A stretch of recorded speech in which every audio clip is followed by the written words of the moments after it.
We are lying there in the dark, and the silence in the room is suddenly the loudest sound in the world. A few minutes ago, everything was fine. The moment was right. The connection was there. The system seemed to be online and responding exactly the way it always had. And then, without warning, the pressure just drops. It fades. You try to force it back. You try to focus harder. But the more you think about it, the faster it slips away. You scramble for something to say. You blame the scotch you had after dinner. You blame the brutal week at the office. You blame the temperature in the room. You say you are just completely exhausted. But as you roll over and stare at the wall, listening to your partner breathe, you know the truth.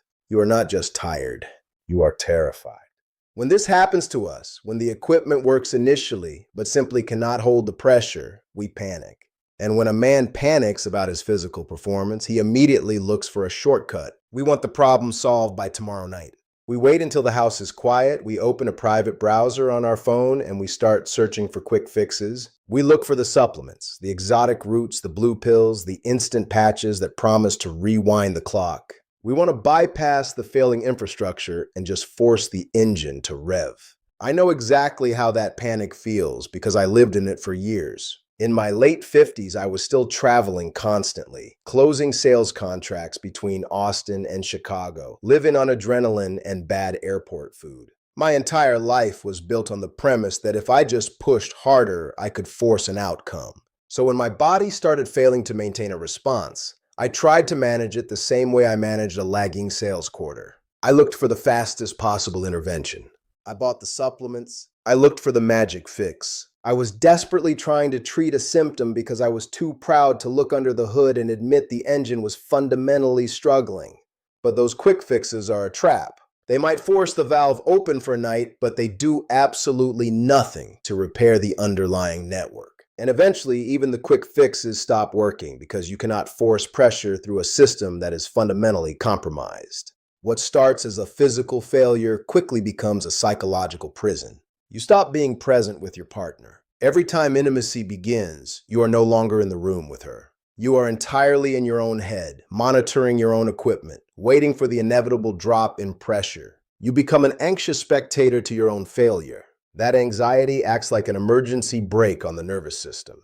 It signals to the body that you are under threat. And the very first thing the body does under threat is pull blood flow away from the extremities. You literally create the exact physical failure you are terrified of experiencing.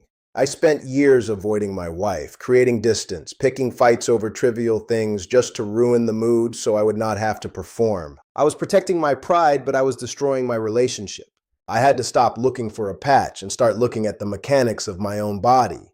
The reality of staying hard is not about desire. It is pure fluid dynamics. Getting a response requires the brain to send a signal to open a valve. But maintaining that response requires a healthy, elastic vascular system that can hold a massive influx of blood under high pressure. If the pipes are rigid, if the lining is compromised, the pressure simply bleeds out. I realized I was treating my vascular system like an infinite resource. I was stressed, dehydrated, eating heavy meals late at night, and expecting my blood vessels to perform like they did when I was 30. When I finally stopped panicking and started looking at how the body actually regulates blood flow, I discovered a mechanism that changed everything for me. It is not a gimmick. It is the physiological foundation of how our pipes expand and contract.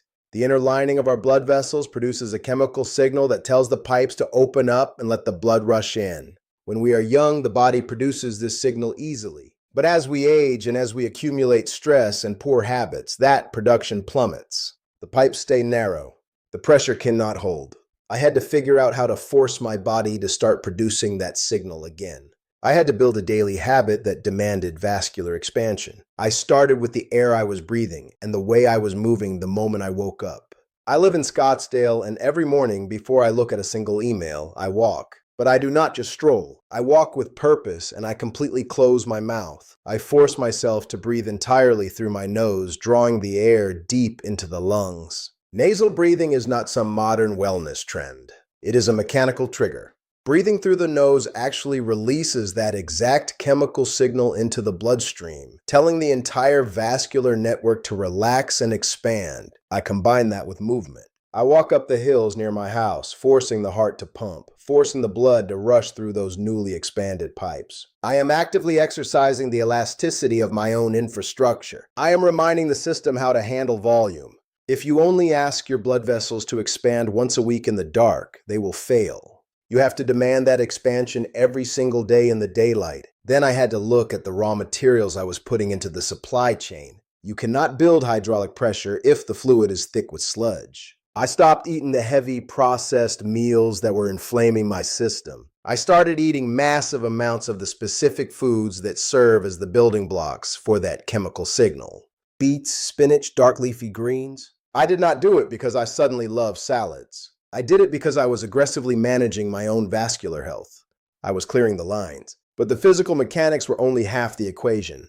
I still had the psychological emergency brake to deal with. The fear of losing the erection midway was so ingrained in my mind that my body was constantly braced for failure. My wife Alyssa is a woman who does not tolerate unspoken tension. She saw the distance. She felt the hesitation. And she forced the conversation I was terrified to have.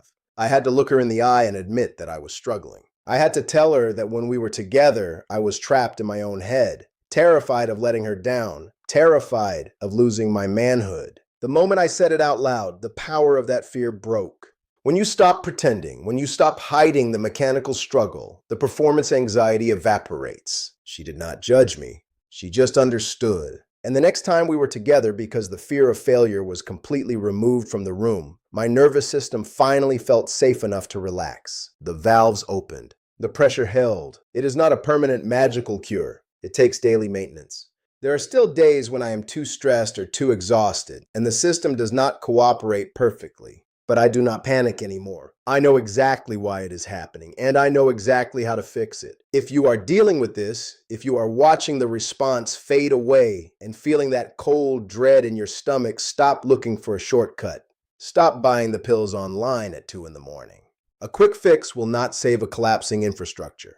You have to take ownership of the machinery. You have to force the pipes to expand every day through deliberate, oxygen-heavy movement. You have to feed the system the raw materials it needs to keep the lines clear. And you have to stop carrying the shame in silence. You are not broken, and you are not less of a man because your body requires more intentional maintenance than it used to. The engine still works. You just have to stop ignoring the warning lights and start doing the daily work to keep the pressure high. We are all figuring this out as we go. I will talk to you soon.